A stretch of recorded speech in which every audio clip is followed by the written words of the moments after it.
మనమందరము కూడా కనబడే వాటిని ఎక్కువ చూస్తూ ఉంటాం.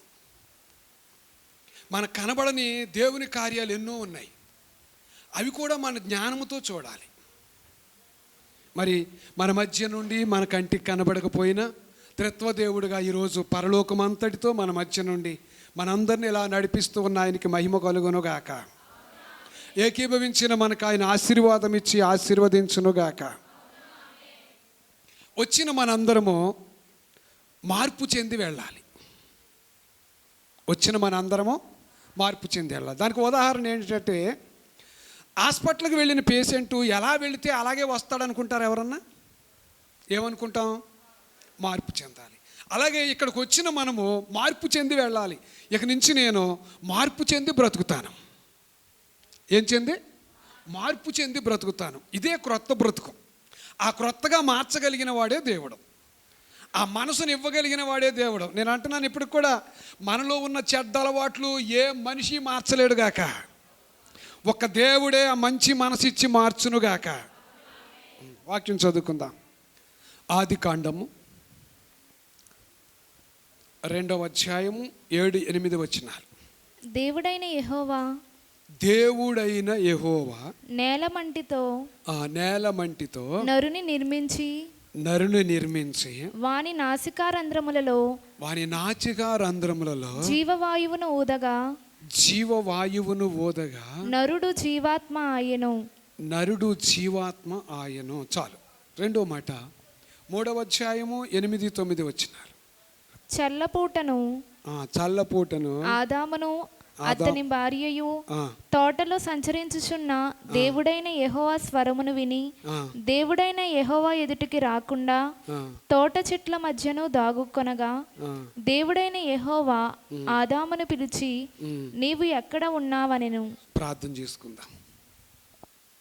మా మధ్యనున్న పరలోకపు తండ్రి, మీకు అనేక నమస్కారములు, స్తోత్రములు. మీరు మాట్లాడుతూ ఉంటే 3 రోజులు లోక శరీర సంబంధమైనవన్నీ మర్చిపోయి నీ వాక్యం విన్నారట. అలాగున ఈ సమయమందు వచ్చిన నీ బిడ్డలందరినీ మీరు ఆకర్షించుకోండి. మనసులు తెరవండి, హృదయములు తెరవండి, కన్నులు తెరవండి, చీకటిని తొలగించండి. నీ వాక్యముతో నింపి గుర్తుండిపోయేటట్టుగా కార్యము జరిగించండి ప్రభువా. వందనములు, స్తోత్రములు. అయోగ్యుడను మరుగు చేసి మీరే మాకు అవసరమైన మాటలు నీ వాక్యము ద్వారా మాకు అనుగ్రహించుమని, మా బలహీనతలు పరిహారము చేయమని మా మంచి బోధకుడైన యేసు నామములో వేడుకొనుచున్నాము తండ్రి. ఆమేన్. ఇందులో వ్రాయబడినటువంటి మాట, దేవుడైన యెహోవా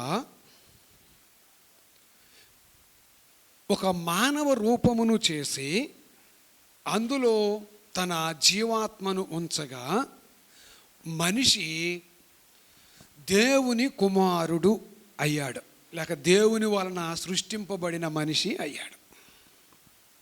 అయిన తర్వాతట దేవుడు తన వలన కలుగ చేసి, ఇంకా బాగా చెప్పాలంటే తన కన్న కుమారుడు రోజు చూసుకుంటున్నాడట, రోజు చూస్తున్నాడట. మీరు చూస్తారు కదా? చూస్తారా చూడరా? మనందరం చూస్తాం. దేవుడు కూడా అలాగునే రోజు చూస్తున్నాడట. రోజు వస్తున్నాడు, చూస్తున్నాడు, మాట్లాడుతూనే ఉన్నాడు. మనం చూస్తాం కదా. దేవుడు మానవులను ఎంతో ప్రేమించెను. దేవుడు మానవులను ఎంతో ప్రేమించెను. ఎంతో ప్రేమ ఉంటేనే కానీ రోజు మనము మన బిడ్డల్ని చూడలేం. ఎంతో ప్రేమ ఉంటేనే కానీ మన బిడ్డల్ని మనం చూడలేం. అయితే దేవుడికి తన ఏకైక కుమారుడు ఆదాము గనుక రోజు వచ్చి ఆయన్ని చూసి మాట్లాడి వెళుతూ ఉన్నాడట. ఇలాగున చూసి మాట్లాడే దేవుడు వీళ్ళిద్దరూ కూడా, లేక ఆదాము తర్వాత అవ్వగారు కూడా దేవుని స్వరము విన్నారట. కానీ రాలేదట. 8వ వచనం చదివాం కదా, 3వ అధ్యాయం 8వ వచనం ఏముంది చూడండి ఒకసారి. చల్లపూటను ఆదామును అతని భార్యయు తోటలో సంచరించుచున్న దేవుడైన యెహోవా స్వరమును విని దేవుడైన యెహోవా ఎదుటికి రాకుండా తోట చెట్ల మధ్యను దాగుకొనగా. చాలు. ఇప్పుడు పిలవటం మానేయలేదు. వీళ్ళు ఎక్కడున్నా దాగుకున్నా కానీ రావడము మానలేదు, పిలవటము మానలేదు. ప్రేమ కలిగిన దేవుడట, చూసిన దేవుడు వచ్చాడు, పిలుస్తానే ఉన్నాడు. వీరికి వినబడలేదా మాట? వినబడింది, కానీ ఎక్కడికి రాలేకపోతున్నారు? దేవుని దగ్గరకు రాలేకపోతున్నారు. అందుకే నేను అంటున్నాను, యేసు ప్రభు ఏం చెప్తారు అని అంటే, మీకు వాక్యాలు రెఫరెన్స్లు చూపించట్లేదు, వాక్యం చెప్తున్నాను. ఆయన చెప్పిన మాట ఏంటి అని అంటే, కన్న తండ్రి అయిన దేవుడు రోజు మనందరినీ చూస్తున్నాడు గాక, రోజు మనందరితో మాట్లాడుతున్నాడు గాక. అర్థమవుద్దా? దేవుడు మాట్లాడితే అర్థమవుతుందా? దేవుడు పిలిస్తే వినబడుతుందా? మనం చూస్తేనట, పిలుపు విన్నారు కానీ రాలేదు అని చెప్పి ఆయన పిలవడం మానలేదు. మనం వినినా వినకపోయినా, మనం చూసినా చూడకపోయినా దేవుడు వస్తాడు, ఆయన పిలుస్తాడు, మనతో మాట్లాడతాడు. ఇప్పుడు దేవుడు అడుగుతున్నాడు, ఆదామా నువ్వు ఎక్కడున్నావు? అంత ప్రేమ ఎందుకు ఆయనకి అని అంటే, కన్నాడు గనక, తన జీవమును ఆ మనిషిలో ఉంచాడు గనక. నేనంటున్నాను, బాప్తిసం పొందిన వారందరూ దేవుడికి ఏమవుతారు అని మనం చూస్తే, దీన్ని బట్టి దేవుని పిల్లలై ఉన్నారు. ఎవరమై ఉన్నాము? దేవుని పిల్లలమై ఉన్నాం. కనుక ఇప్పుడు దేవుడు బాప్తిసం పొందిన తర్వాతట చూడ్డానికి వస్తాడు, మాట్లాడడానికి వస్తాడు, జత చేయడానికి వస్తాడు గాక. ఎవరము గనక? దేవుని పిల్లలము గనక. ఇప్పుడు వచ్చిన తర్వాత ఒకరోజు మనకు టైం ఉండదు కదా, ఒకరోజు టైం ఉండదు, ఒక రోజున ఏదో పనులు, ఇంకో రోజున ఏదో. కానీ ఆయన వచ్చేట ఆయన టయానికి ఆయన వచ్చి మనల్ని వెతుక్కుంటాడట కదా. అప్పుడప్పుడు పిల్లలు ఉంటారు కదా, టయానికి భోజనం రాకపోతే ఏం చేస్తారు? తల్లులు వెతుకుతారా? వెతుకుతాం. దేవుడు కూడా వెతుకుతాడట. ఇప్పుడు అలాగే ఆదాముని వెతుకుతున్నాడు. వెతికిన దేవుడు, మీరు చెప్పండి, ఆదాము ఎక్కడున్నాడో దేవుడు ఎరగడా? ఎరగనా? దేవుడు ఎరుగును కదా. మరి ఎరుగున్న దేవుడు మళ్ళీ ఆదామా ఎక్కడున్నావని ఎందుకు పిలుస్తున్నట్టు? ఎరిగి ఉన్న దేవుడే మరలా ఆదామా ఎక్కడున్నావని ఎందుకు పిలుస్తున్నాడు? ఆయనలో ఉన్న ప్రేమట, ఎక్కడున్నాడో తెలుసు, ఏం చేస్తున్నాడో తెలుసు, కానీ పిలవడం మాత్రం మానలేదు. ఎందుకు వచ్చాడు అంటే, దేవుడు మనిషితో జత చేయడానికి వచ్చాడు. ఈ సహవాసము ప్రకటన గ్రంథం వరకు ఉంది. ఆయన వస్తానే ఉన్నాడు, మాట్లాడుతూనే ఉన్నాడు, జత చేస్తూనే ఉన్నాడు, అందించవలసినవన్నీ అందిస్తూనే ఉన్నాడు. ఏది పోగొట్టుకున్నా ఇచ్చేవాడు దేవుడు గాక, ఏ మంచిని పోగొట్టుకున్నా ఇచ్చేవాడు దేవుడు గనక. అర్థమవుతుందా మీకు? ఇప్పుడు ఆదాము అయ్యగారు చెప్పారు, మహిమను పోగొట్టుకున్నాడు. ఎవరు తెచ్చిస్తారు అని అంటే, మళ్ళీ దేవుడే తెచ్చిస్తాడు. ఎందుకు ఇస్తాడు? పోగొట్టుకున్నది ఏదైనా ఎందుకు ఇస్తారు అవతలి వారు అని అంటే, ప్రేమను బట్టి. బాధపడకులే, నేను మళ్ళీ నీకు ఇస్తానులే అనే మాట ఎందుకు చెప్తామంటే, వారి మీద ఉన్న ప్రేమను బట్టి. అలాగే దేవుడు పోగొట్టుకున్న దాన్ని నేను ఇస్తానులే, నేను మళ్ళీ వస్తానులే, నీతో జత చేస్తానులే అని చెప్పినటువంటి దేవుడట మనిషిని ఎక్కువ ప్రేమిస్తున్నాడు. మనిషిని ఎక్కువ ప్రేమిస్తున్నాడు. ఎంత అంటే వర్ణించలేనంత. మనకు అర్థం కాదు. దేవుడు ఎంత ప్రేమిస్తున్నాడో మనకు తెలిస్తే మనందరము ఇంకా దేన్ని ప్రేమించముగాక. ఆయన ఎంత ప్రేమిస్తున్నాడో మనకు తెలిస్తే ఇంక మనుషులు ఎవరు దేన్ని ప్రేమించరు. అయితే ఇంత ప్రేమించినటువంటి దేవుడు ఒక ఆలోచన ఉందట. ఏంటి అని అంటే, ఈ భూమి మీద ఉన్నటువంటి మానవులందరితో నేను ఉండాలని. ఈ భూమి మీద ఉన్న మానవులందరితో నేను ఉండాలి.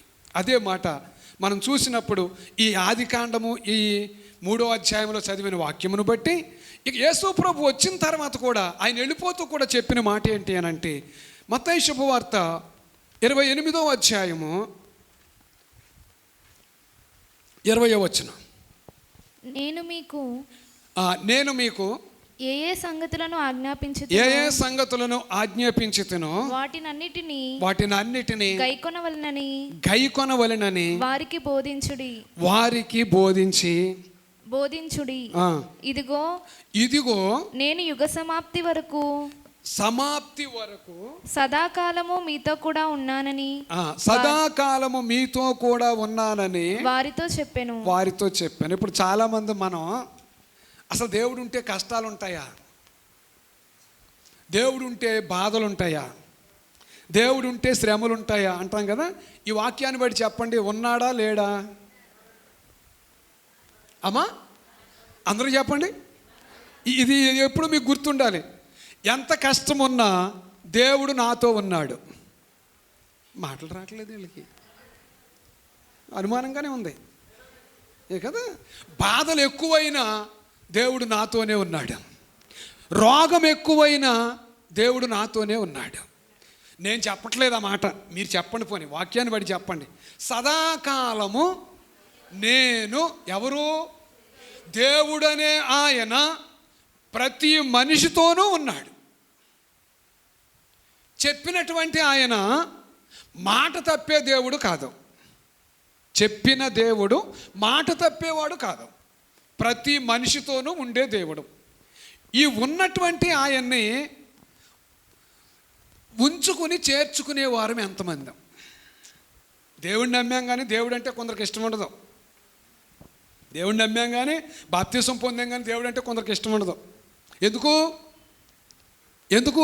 మనలో చిన్న చిన్న లోట్లు ఉన్నాయి, మనలో చిన్న చిన్న లోపాలు ఉన్నాయి, ఇష్టం ఉండదు. ఇప్పుడు చెప్పండి, ఉండడానికి ఆయన వచ్చాడట కానీ ఎవరు ఆయన్ని చేర్చుకోలేదట. ఇప్పుడు వాక్యం దగ్గర చూసినప్పుడు మీరు చెప్పండి, దేవుడు అంటే నాకు ఇష్టము, ఏమైనా నేను ఆయన్ని వదలను. అర్థమవుతున్న మాటలు మీకు? ఎవరన్నా వదిలేసి బయటికి గెంటేస్తారేమో కానీ ఆయన ఎప్పుడు తెచ్చుకుని నేను చేర్చుకుంటాను. మాట్లాడడం లేదు అమ్మా? అర్థమవుతుందా మీకు? ఓ మాట చెప్తాను కదా.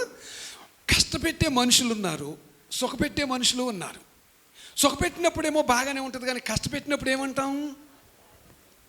ఇష్టం ఉండదు. కానీ దేవుల్లో ఆ కష్టము లేదు. అవసరమైతే తనే అది భరిస్తాడు కానీ ఆ భారాన్ని మనకు మోపడం. ఇది మనకు అర్థం అవ్వాలి.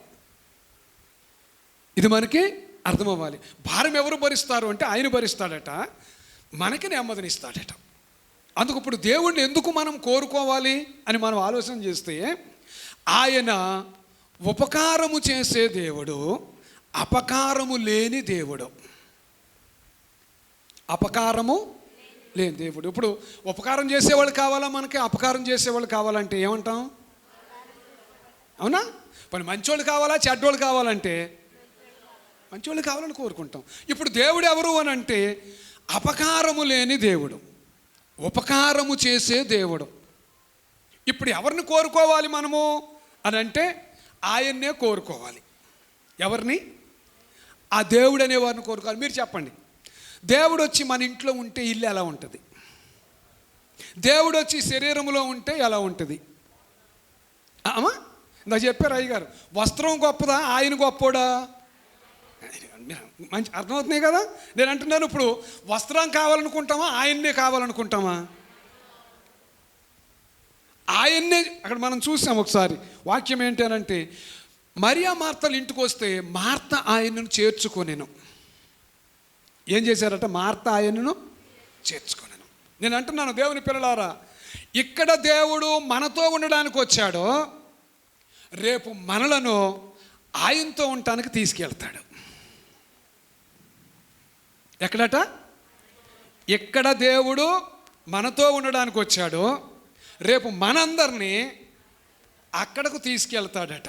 బాగుంటుందా అమ్మా? నేను అంటున్నాను, మీరు చెప్పాలి. మేము ఆరాధించేది లోకములో ఉన్న ఏ దేవుడిని కాదు, నిజమైన దేవుణ్ణే మేము ఆరాధిస్తున్నాము, నిజమైన దేవుణ్ణే మేము కలిగి ఉన్నాము, నిజమైన దేవుణ్ణే మేము కలిగి ఉన్నాం. కనుక ఇప్పుడు ఆయన ఎక్కడున్నాడు అంటే మాతోనే ఉన్నాడు. మేము ఆయన్ను చేర్చుకున్నాం, మేము అంగీకరించాం. ఒకసారి చదువుదాం. యోహాను శుభవార్త 1వ అధ్యాయము 12వ వచనం. తన్ను ఎందరు అంగీకరించురో వారికందరికి అనగా తన నామమందు విశ్వాసముంచిన వారికి దేవుని పిల్లలగుటకు ఆయన అధికారం అనుగ్రహించాను. నేను అంటున్నాను, ఇప్పుడు మనందరం ఎవరు? దేవుని పిల్లలమే. ఈ పై వచనం కూడా ఉంది, దాని పైన కూడా ఒక వచనం ఉంది. అది ఏంటి చెప్పమంటారా? ఆయన స్వకీయుల యొద్దకు వచ్చెను, ఆయన స్వకీయులు ఆయనను అంగీకరింపలేదు. ఇది అప్పుడప్పుడు ఇష్టంగా ఉంటుంది, కష్టంగా ఉంటుంది. నేను అంటున్నాను, మనందరము కూడా దేవుణ్ణి ఎరిగిన వారమై ఉండాలి, దేవుని శక్తి ఏంటో తెలుసుకున్న వారమై ఉండాలి, ఆయన మనసు ఏంటో మనం ఎరగాలి. ఇప్పుడు రాయబడిన మాట ఏంటంటే, స్వకీయుల యొద్దకు వచ్చెను, వారు ఆయనను అంగీకరించలేదు. మీరు చెప్పండి, దేవుడంటే కష్టములు ఉన్నప్పుడు ఆయన వస్తే మనం అంగీకరిస్తామా? ఏం దేవుడు అయ్యా, ఇంత కష్టంలో మాకు వచ్చేసినాయి, నువ్వు ఇప్పుడు వచ్చావా, లేకపోతే మమ్మల్ని ఏదన్నా చేస్తావా, లేకపోతే ఇంకేదన్నా చేస్తావంటే మనం ఆలోచన చేస్తే స్వకీయుల యొద్దకు వచ్చారు, అంగీకారం లేదు. దేవుణ్ణి వారితో ఉంచుకోవాలనే అంగీకారం లేదు. ఎప్పుడు కూడా నేను అంటున్నాను, ఎవరినైనా దేనినైనా ఉంచుకోవడానికి ఇష్టపడుతున్నాం, కానీ నువ్వు నాతో ఉండు అని మనం కోరుకోవటం లేదు. ఎవరిని కోరాలి? దేవుణ్ణి కోరాలి. ఎందుకంటే మనల్ని కలుగు చేసినవాడు ఆయనే, మనకు కావలసినవన్నీ ఇచ్చినవాడు ఆయనే. ఇంకా బాగా చెప్పండి, బాగా చూసుకునేవాడు ఆయనే. అబ్రహాం గారు అంటారు కదా, ఏం చెప్తాడు చెప్పండి? ఇస్సాకు గారు అడిగితే అబ్రహాం ఏం చెప్తాడు? బాగా చూసుకునే దేవుడు ఒకడు నాకున్నాడు. మీకున్నాడా? మనకున్నాడా? బాగా చెప్పండి. మీరు బాగా చూసుకునే వాళ్ళు 90 మంది చెప్తారు, కానీ దేవుడి గురించి చెప్పరు. ఏదైనా తెస్తే కొన్ని ఏ లోక సంబంధమైన తెచ్చారనుకోండి, మీ యజమానులు 90 మంది చెప్తారు, మా ఆయన చూసేవా గ్రేట్ అని. మరి దేవుడి గురించి ఏం చెప్పాలి? మనమందరము కూడా నా దేవుడు ఇటువంటి వాడు అని ఖచ్చితంగా చెప్పాలి. అంత గొప్ప దేవుడై ఉన్నాడు. అందుకే నేను అంటున్నాను, ఇప్పుడు చెప్పండి, మన కంటికి కనబడనివి కొన్ని ఉన్నాయి కదా, కంటికి కనబడనివి కొన్ని ఉన్నాయి. గాలి కనపడద్దా? కనపడదు. లేదంటారా? ఉన్నదంటారా? గాలి కనబడడం లేదు, ఉందా లేదా? ఉందంటారు. అందరూ చెప్పండి. లేనట్టు చెప్తున్నారు కొందరు. ఎవరు చేతులు ఎత్తలే వెనకాల వాళ్ళు. గాలి ఉందా? మీ కంటికి కనబడుతుందా? కనబడట్లే. మరి ఉందని ఎలా చెప్తావు? పోనీ ఎవరికైనా చూపించావా? ఇదిగో గాలిరా, ఇదిగో చూడు అని చూపించావా? చూపించడానికి అవకాశం లేదు. మరి దేవుణ్ణి లేడు, ఉన్నాడు అని 2 మాటలు ఉన్నాయి కదా. ఇప్పుడు మీరు చెప్పండి, దేవుడు ఉన్నాడా లేడా? అందరూ చెప్పండి, గట్టిగా చెప్పండి. ఉన్నాడు. అవును కదా. నా కంటికి కనబడకపోయినా ఉన్నాడు, ఈ కళ్ళు కనబడకపోయినా ఉన్నాడు. వాక్యమే నిజం. మనందరికీ ఏంటంటే వాక్యమే నిజం. కొన్ని మాటలు మనం లోక మాటలు చెప్పినప్పుడు కొందరు మాటలు నమ్ముతాం. దేవుని మాట అంతకన్నా నమ్మాలి. దేవుని మాటలు అంతకన్నా నమ్మాలి. ఉంటాను అన్నాడు కనుక ఖచ్చితంగా ఉంటాడు. రెండవది, ఉన్న దేవుడు ఏం చేస్తాడు? మనుషులైతే కొన్నే చేస్తారు, కొంత చేస్తారు. ఉన్న దేవుడు ఏం చేస్తాడు చెప్పండి అమ్మా? గట్టిగా చెప్పండి అందరూ. ఇన్నైనా అన్నైనా ఎన్నైనా వద్దులేండి ఆపేయండి. నేను అంటున్నాను, ఎవరుంటే గెలుపు? అది నేను అంటున్నాను. ఇప్పుడు కూడా చెప్తున్నాను, మనమందరము కూడా ధన్యులము. ఎందుకో తెలుసా? వారు వేటినో నమ్మి ఎవరినో ఉంచుకొని వేటినో ఉంచుకొని వారు జీవిస్తున్నారు. మనమేమో దేవుణ్ణి మనతో ఉంచుకొని మనము కలిగి జీవిస్తున్నాము. మనము ధన్యులము గాక. ఒకసారి ఆ వాక్యం కూడా చూద్దాం. కీర్తనల గ్రంథము 33వ అధ్యాయము 12వ వచనం. యెహోవా తమకు దేవుడుగా గల జనులు ధన్యులు. యెహోవా తమకు దేవుడుగా గల జనులు ధన్యులు. తమకు దేవుడు కాగలిగిన జనులు ధన్యులు. చాలు. ఎవరు ధన్యులు? ఇప్పుడు ఎవరు ధన్యులు? దేవుణ్ణి ఉంచుకునే మేమందరము ధన్యులము. దేవుణ్ణి మాతో కూడా తీసుకెళ్ళే మేము ధన్యులము. తీసుకెళ్తారా? మీరు ఎక్కడికైనా వెళ్తే తీసుకెళ్తారా? మాట్లాడటం లేదా? ఆమా? దేవుడు అనేవాడు ఈ భూమి మీద ఉన్న అందరికంటే గొప్పవాడు. ఈ భూమి మీద ఉన్న అందరికంటే గొప్పవాడు. అలాంటి ఆయన్ని యెహోవా దేవుడు కాగలిగిన జనులు ధన్యులైతే మనందరము చెప్పవలసింది, ఆయన అంటున్నాడు యెహోవా తన భక్తులను విడువడు. ఏం చేయడట? అక్కడేమో కూడా ఉంటాడట. ఇప్పుడు ఇక్కడ రాయబడినటువంటి కీర్తన గ్రంథంలో రాయబడిన మాట తన భక్తులను విడువడు. ఇప్పుడు నేను అంటున్నాను, మనందరము భక్తులమైతే ఇప్పుడు ఎప్పుడు మనతోనే ఉండునుగాక. నేను అంటున్నాను, భక్తి అనేది మనలో ఉంటేనట మనల్ని భగవంతుడి దగ్గరికి నడిపిస్తుందట, భగవంతుడిని చూపిస్తుందట, భగవంతుడు ఇచ్చేవన్నీ పొందుకునేటట్టు చేస్తుందట. ఏంటది?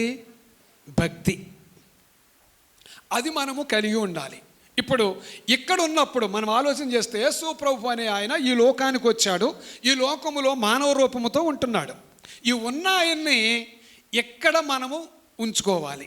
మనతో ఉంటే దుఃఖం ఉంటుందా? దేవుడు మనతో ఉంటే బాధ ఉంటుందా? మరి ఉంచుకోవడానికి ఇష్టపడుతున్నామా? ఆయన ఉంటానని చెప్పాడు కదా, ఉంచుకోవడానికి మనకి ఇష్టమై ఉండాలి.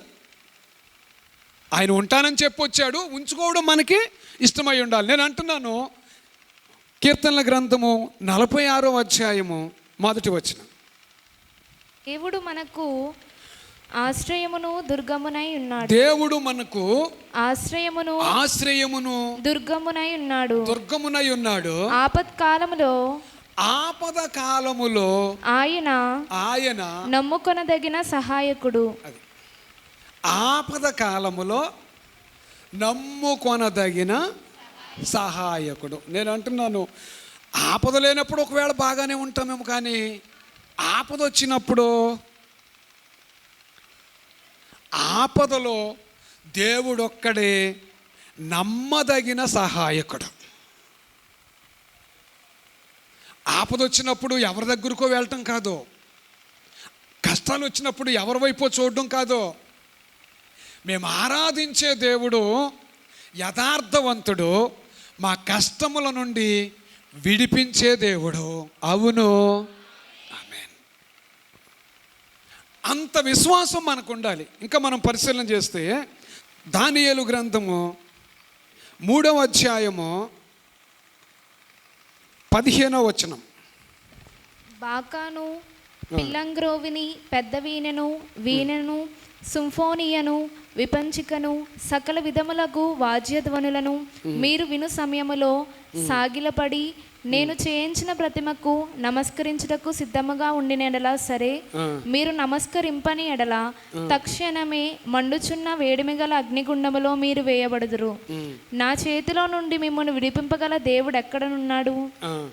షద్రకును మేషాకును అబేద్నెగోయు రాజుతో ఇలాగు చెప్పిరి, నెబుకద్నెజరు, ఇందును గురించి నీకు ప్రత్యుత్తరం ఇయ్యవలనన్న చింత మాకు లేదు.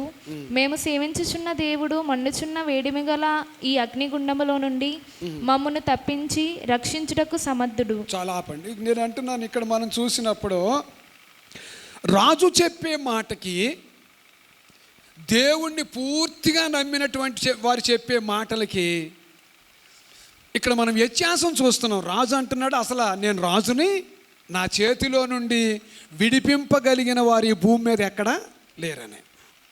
వీరు చెప్పే మాట ఏంటి? మేము సేవించుచున్న దేవుడు సమర్థుడు. మీరు అనండి, మేము సేవించుచున్న దేవుడు మా రోగముల నుండి విడిపించగలిగిన సమర్థుడు. మేము సేవించుచున్న దేవుడు మా అప్పుల నుండి విడిపించగలిగిన సమర్థుడు. మేము సేవించుచున్న దేవుడు మా కుటుంబ సమస్యలను తీర్చగలిగిన దేవుడు. అందరూ చెప్పట్లేదు, అందరికీ చెప్పట్లే.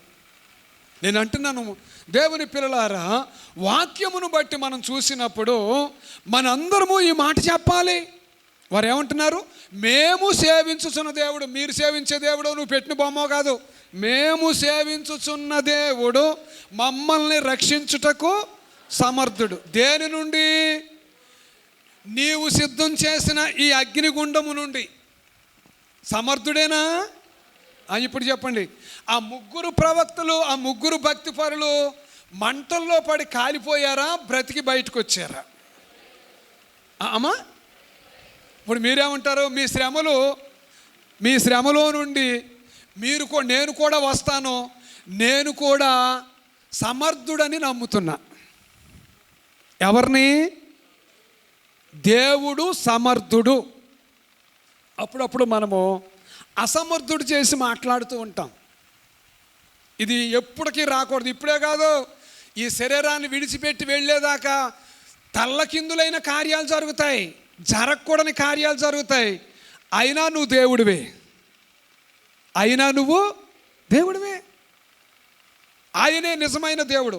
అందుకేనట చెప్పిన మాట ఏంటంటే సమర్థుడు. ఇప్పుడు చెప్పండి, సమర్థుడైన దేవుణ్ణి మనము కలిగి ఉన్నాము గనుక ఇక నుంచి నేను అసంబద్ధమైన మాటలను మాట్లాడను, అవిశ్వాసపు మాటలు మాట్లాడను. ఇది మన నిశ్చయత అయి ఉండాలి. ఇది మన యొక్క విశ్వాసమై ఉండాలి. ఇప్పుడు ఆయన మనపైన ఉన్న ప్రేమను చూపించారు ఇక్కడ. సరే, వచ్చాడు, ఆయన మనతో ఉంటున్నాడు. ఇప్పుడు తర్వాత చివరిలో మనం ఎక్కడికి వెళ్ళాలి? కదా, మనందరికీ తెలుసు. ఇక్కడ మన ఇంటికి వచ్చినప్పుడు బాగా పెట్టకపోతే రేపు వాళ్ళ ఇంటికి వెళ్ళినప్పుడు బాగా పెట్టరు. అంతేనా? మన ఇంటికి వచ్చినప్పుడు ఏదన్నా ఇవ్వకపోతే రేపు వాళ్ళ ఇంటికి వచ్చినట్టు మనకి మళ్ళీ ఎవరు? నేను అంటున్నాను, ఇప్పుడు యేసు ప్రభు అనే ఆయన మన దగ్గరకు వచ్చాడు, మన ఇష్టం. రేపు మనం అక్కడికి వెళ్ళిన తర్వాత ఎవరిష్టం? ఆయన ఇష్టం. మన గురించి ఏం చెప్తాడు? ఆయన మన ఇంటికి వస్తే మనం ఎక్కడికి వెళ్ళాం? ఆయన ఆరాధనకి ఎక్కడికి వస్తే మనం ఎక్కడికి వెళ్ళాం? ఆయన సన్నిధిలోకి వస్తే మనం ఎక్కడికి వెళ్ళాం? ఇప్పుడు రేపు అక్కడికి వెళ్ళిన తర్వాత ఏమంటాడంటారు? ఏం మాట్లాడడం లేదు. ప్రభువా, నువ్వు వచ్చినప్పుడు మేము లేము, మేము రాలేకపోయాము, పరిస్థితి ఇది అని చెప్తే ఆయన మన ముఖం చూస్తే ఏమంటాడు అక్కడికి వెళ్ళిన తర్వాత? ఎందుకు అని అంటే, ఇక్కడికి వచ్చి దేవుడు అని రుజువు చేయడానికి ఎన్ని కార్యాలు చేశాడో ఆయన. నేను గొప్ప దేవుణ్ణి అని చెప్పడానికి ఎన్నో అద్భుతాలు చేశాడు, నమ్మగలిగేటట్టు చేశాడు. మనల్ని నమ్మి ఇవన్నీ మనకిచ్చాడు. ఈ నమ్మకాన్ని బట్టి అయినా రేపటి గురించి ఆలోచన ఏంటి అని అంటే, ఈ శరీరాన్ని విడిచిపెట్టే సమయం ఉంది. విడిచిపెట్టాక ఎక్కడికి వెళతాం? ఇప్పుడు ఆయన చెప్పిన మాట ఒకసారి చూద్దాం. యోహాను శుభవార్త 17వ అధ్యాయం 24వ వచనం. తండ్రి, నేనెక్కడ ఉందునో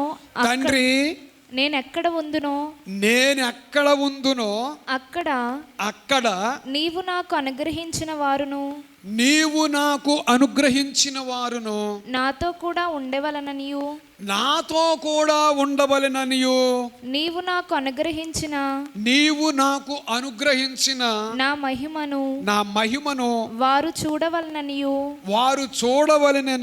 కోరుచున్నాను. చాలండి. దేవుని కోరిక ఏంటి? ఇప్పుడు మనందరి కోరిక చెప్పమంటారా? మనం కొంచెం ప్రేమగా చూసేవాళ్ళంటే, మనం కొంచెం బాగా పలకరించేవారంటే, మనకు కొంచెం ఇష్టమైపోతే మనతో ఉండాలని కోరుకుంటాం.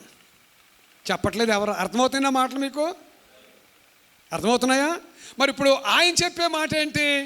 తండ్రి, నేను ఎక్కడ ఉంటానో నన్ను ప్రేమించారు చూడు, వాళ్ళు కూడా అక్కడే ఉండాలి. నా మాట విన్నారు చూడు, వాళ్ళు కూడా అక్కడే ఉండాలి. నాలాగా లోక సంబంధులు కాదు చూడు, వాళ్ళు కూడా అక్కడే ఉండాలి. లోక సంబంధులు పరలోకంలో ఉంటారని చెప్పలేదు ఎవరునే. అని ఏం చెప్పుకొచ్చాడు? నేను లోక సంబంధిని కాదు, మీరు కూడా లోక సంబంధులు కారు. ఇప్పుడు ఎవరికి జత అంటే లోక సంబంధులకి దేవుడికి జత అని చెప్పడం లేదు. ఆయన లోక సంబంధి కాదట, మనము కూడా లోక సంబంధులము కాదు. ఇప్పుడు ఎక్కడుండాలని కోరిక ఆయనకి? నేను ఎక్కడుంటానో, నేను అంటున్నాను నిజం చెప్పండి, శరీరాన్ని విడిచిపెడతామంటారా? అమ్మా మాట్లాడడం లేదు. విడిచిపెడతామంటారా?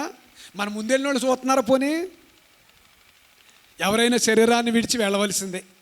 ఆయన చెప్పే మాట ఏంటంటే, నేను ఎక్కడుంటానో వీరిని కూడా అక్కడే ఉంచాలి. వేరుగా ఉండకూడదా? ఎందుకో చెప్పమంటారా?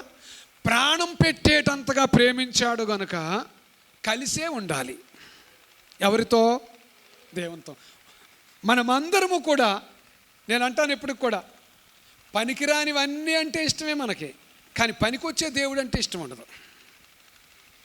అర్థమవుతుందా మీకు? ఏమొచ్చేవాడు? ఆపదలో అడ్డుపడే దేవుడు అంటే ఇష్టం ఉండదు. ఆపదలో నమ్మదగిన వాడు అంటే నమ్మకం ఉండదు. కానీ నమ్మదగిన దేవుడు ఆయన మనందరి కోసము కూడానట ఒక స్థలమును ఏర్పాటు చేసి అక్కడ మన అందరము ఉండాలనే కోరిక ఆయనకి. ఇక్కడ మనం చూసినప్పుడు, ఇక్కడికి వచ్చినప్పుడు ఎలాగో ఉన్నాములేండి. ఇప్పుడు అక్కడికి వెళ్ళి ఆయన కోరిక ఏమన్నా తీరుస్తామా? ఎక్కడికి వెళ్ళి? పరలోకం. అసలు వెళతామంటారా? ఏదో చెప్పుకుంటున్నారు కానీ పరలోకం వెళతామా? మీరు చెప్పండి. చాలామంది అంటారు పరలోకం కనపడుతుందా? చాలామంది చెప్పేమాడండి, పరలోకం కనపడుతుందా, దేవుడు కనపడుతున్నాడా? ఎవరు కనపడరు, దైవ సేవకుడు కూడా కనపడతాడు. అంతా ఏమీ లేదని చెప్పేవాళ్ళు కూడా ఉన్నారు. ఇందులో ఏమీ లేదు, ఎవరైనా చేసినా కానీ కష్టాలు పోవట్లేదు అని చెప్పేవారు కూడా ఉన్నారు. కానీ దేవుని పిల్లలారా, దేవుని వాక్యము నిజము. ఎందుకు అక్కడికి తీసుకెళ్తానంటున్నాడు అని అంటేనట, ఈ కష్టాల నుండి, ఈ బాధల నుండి, ఈ శరీర సంబంధమైన శ్రమల నుండి విడిపించి తీసుకెళ్తాడట. విడిపించి మనలను ఆయన అక్కడికి తీసుకెళ్తాడట. అందుకొరకే దేవుడు మనతో ఉండడానికే ఈ లోకానికి వచ్చిన ఆయనతో ఉంచడానికే మనల్ని సిద్ధం చేస్తున్నాడు, మనందరినీ సిద్ధం చేస్తున్నాడు. నేను అంటున్నాను, వెళ్ళడానికి ఇష్టపడేవారు ఎంతమంది ఉంటామో, ఎక్కడికి వెళ్ళాలనే, కొంచెం బాధలు లేని ఊరు వెళ్ళాలంటే, కొంచెం కష్టాలు లేని ఊరు వెళ్ళాలంటే, కొంచెం ఎక్కడికన్నా వెళ్తే బాగుంటుందని ఊరు వెళ్తాం అయితే ఇష్టం ఉంటుందేమో, కానీ సంతోషపెట్టి రాత్రి లేని ఇంటికి తీసుకెళ్తానంటున్నాడు. నేను కూడా అక్కడికి వెళ్తానని ఆ ఆలోచన మనందరికీ రావాలి. ఇప్పుడు ఒకవేళ నేను అంటున్నాను, అక్కడ ఎవరుంటారు? ఎక్కడైతే అందరం ఉన్నాంలే, ఇష్టమైన వారు ఉన్నాము, ఇష్టము లేని వారము ఉన్నాము కదా. అప్పుడప్పుడు విసుక్కునే వారము ఉన్నాము, సణుక్కునే వారము ఉన్నాము. ఎక్కడ? ఇక్కడ. మరి ఆయనతో ఎవరుంటారు అక్కడ? సణుక్కునేవారు చెప్పండి గట్టిగా. సణుక్కునేవారు ఉండరు. దేవుడు ఏముండాలి ఇప్పుడు? ఎవరి మీద? యేసుప్రభు అడిగారు, అందరికన్నా ఎక్కువ ప్రేమిస్తున్నారా మీరు నన్ను? చెప్పండి, అందరికన్నా ఎక్కువ ప్రేమిస్తున్నారా? మనకి కనబడడు, కానీ దేవుడు నిత్యము ఎక్కడ మనతో ఉంటాడు, రేపు అక్కడ మనము ఆయనతో ఉంటాము. అందుకు అంటారు పౌలు గారు, మా ఇద్దరిని స్వావే వేరు చేయదా అని చెప్పండి. మరణమైనను, కష్టమైనను, బాధలైనను, శ్రమలైనను ఎవరిని ఏరు చేయం? చిన్న గోరికి దెబ్బ తగిలితేనే వద్దంటాం. ఎవరినే మాట్లాడడం? చిన్న గోరికి, మళ్ళీ పెద్దది కూడా కాదు. ఏమో ఇవాళ గుడికి వెళ్ళలేదంటే కనపడతలా, గోరికి దెబ్బ తగిలింది. ఎంత? అది ఏ ప్రేమ చెప్పండి. పౌలు గారు చెప్పే మాట ఏంటంటే, మా ఇద్దరిని ఎప్పుడూ ఎవరు వేరు చేయలేరు. నేను అంటున్నాను, దేవుని పిల్లలారా, దేవుడి జత కోరుకోండి, దేవుడిని మనతో ఉండాలని ఆశించండి. ఆయన ఉండేవాడే. అమ్మాయి శిష్యులు అడిగారు కదా, అయ్యా ఈ రాత్రి మాతో కూడా ఉండమని అన్నారట. ఉండేవాడే. అందుకే నేను అంటున్నాను, అడగండి ఇచ్చేవాడే ఆయన. అడగండి ఇచ్చేవాడే. మీరు వెతకండి దొరికేవాడే ఆయన. మీ సమస్య, నా సమస్య ఏదైనా కనబడి మాట్లాడి చెప్పే దేవుడు ఆయన. చెప్పే దేవుడు. అందుకే భవిష్యత్తు ఏంటో కూడా చెప్పగలిగిన దేవుడు. వర్తమాన కాలంలో ఉండేవాడు, భూతకాలంలో ఉండేవాడు, భవిష్యత్తు కాలంలో ఉండేవాడు కదా. భవిష్యత్తు మనకేం తెలుసు? తెలిసిందంతా ఆయనకే తెలుసు. కనుక తెలుసున్న దేవుడు మనలను ఇక్కడేమో మనతో ఉండాలనుకుంటున్నాడు, అక్కడేమో ఆయనతో ఉంచాలనుకుంటున్నాడు.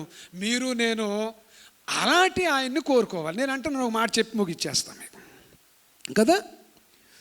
ఓ ముసలాయన రేపేళ్ళుండో చచ్చిపోతాడు. అలాంటి ఆయన తీసుకొచ్చి ఒక పడిసిపిల్ల పెళ్లి చేసుకుంటుందా?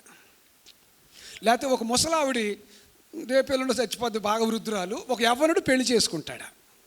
ఎందుకు? ఎక్కువ కాలం ఉండదు.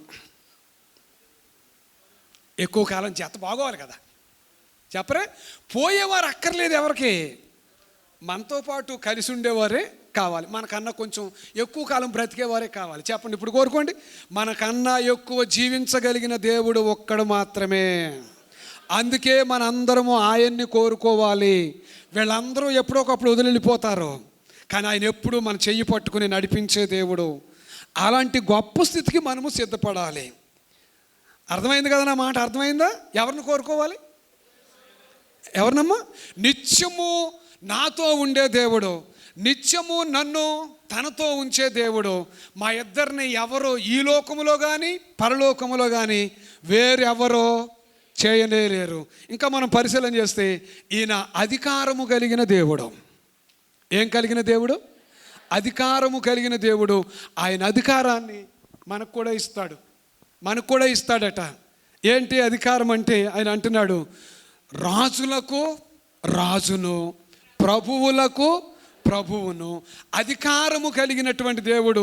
ప్రకటన గ్రంథానికి వచ్చేటప్పటికి ఆయన జనుల మీద వారికి అధికారం ఇచ్చును. ఆయనది కొంత మనకు కూడా ఇస్తాడట. ఆ గొప్ప స్థితి కొరకు మనం సిద్ధపడదాం. అందుకే నేను అంటున్నాను, భక్తులైన వారందరూ ఎవరిని కోరుకోలేదు, దేవుణ్ణి కోరుకున్నారు. అన్నీ ఉన్నాయి, అందరూ ఉన్నారు, వీరిని ఎవరూ కోరుకోలేదు, దేవుణ్ణే కోరుకున్నారు.